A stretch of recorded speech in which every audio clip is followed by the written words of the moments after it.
তো এখন আমরা অন টু এর ব্যবহার সম্পর্কে জানবো। অন টু এর ব্যবহার সম্পর্কে দেখো যে কোনো কিছু এক পৃষ্ঠের দিকে এগিয়ে গিয়ে সেই পৃষ্ঠে থামে, অর্থাৎ এক জায়গা থেকে আরেক জায়গায় এগিয়ে যাচ্ছে এবং সেখানে গিয়ে কি হচ্ছে, থেমে যাচ্ছে। এক্ষেত্রে অন টু এর ব্যবহার করতে হয়। তো যেমন কি বলা হলো, সে climbed on to the roof, সে ছাদে লাফ দিল। পৃষ্ঠের দিকে, পয়েন্ট টু বি নোটেড, পৃষ্ঠের দিকে, ঠিক আছে? কোন দিকে? পৃষ্ঠের দিকে গিয়ে থেমে যাওয়া, ঠিক আছে? পৃষ্ঠের দিকে গিয়ে থেমে যাওয়া, এক্ষেত্রে অন টু ব্যবহার করতে হবে। পৃষ্ঠের দিকে বলতে যে সারফেস, একটা সারফেসে গিয়ে থেমে যাচ্ছে, তার মানে কি এখানে সে ছাদে এসে থেমে গিয়েছে। ছাদে লাফ দিছে বলতে লাফ দেওয়ার পরে কি থেমে গেছে, আর সামনে অগ্রসর হয়নি। তো এরকম ভাবে অগ্রসর হওয়া বলতে কি হয়, অন টু ব্যবহার করতে হয়।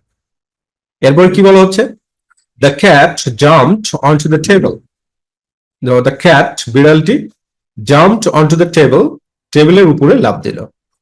তো এখানে টেবিলের উপরে লাফ দিল বলতে কি, যে টেবিলের উপরে লাফ দিয়ে কিন্তু বিড়ালটি থেমে গিয়েছে, বিড়ালটি আর সামনের দিকে অগ্রসর হয়নি, টেবিলের উপরে লাফ দিয়ে থেমে গিয়েছে। এরপরে কি, অবস্থার পরিবর্তন। তো অবস্থার পরিবর্তনে কি, এক অবস্থান বা অবস্থা থেকে অন্য অবস্থানে স্থানান্তর বোঝাতে অন টু ব্যবহৃত হয়। যেমন he stepped on to the stage, সে মঞ্চে পা রাখলো, তার মানে মঞ্চে ওঠার পরে কি সে থেমে গিয়েছে, ঠিক আছে?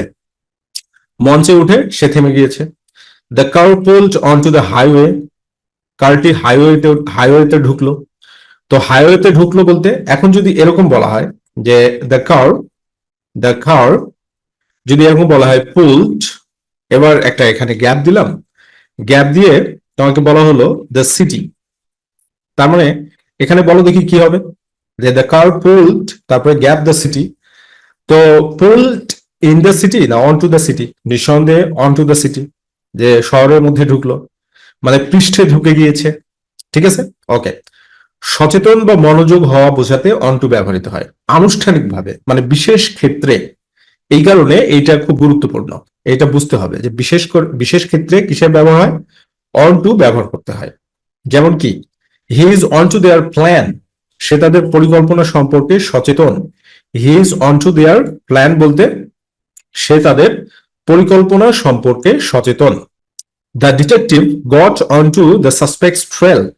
দ্য ডিটেকটিভ, ডিটেকটিভ মানে কি গোয়েন্দা, got on to the suspect trail, যে সন্দেহভাজনের পেছনে লেগে আছে। গোয়েন্দা সন্দেহভাজনের পেছনে একেবারে লেগে গিয়েছে। তো এটা বিশেষ ক্ষেত্রে, এজন্য এই ধরনের সেন্টেন্স গুলোকে কি বারবার পড়ে একটু মেমোরাইজ করে ফেলা, রাইট? এরপর কি, যে স্থাপন ক্রিয়াবাচক ক্রিয়া দিয়ে, স্থাপন ক্রিয়াবাচক ক্রিয়া দিয়ে বলতে এক জায়গা থেকে আরেক জায়গায় নিয়ে যাওয়া।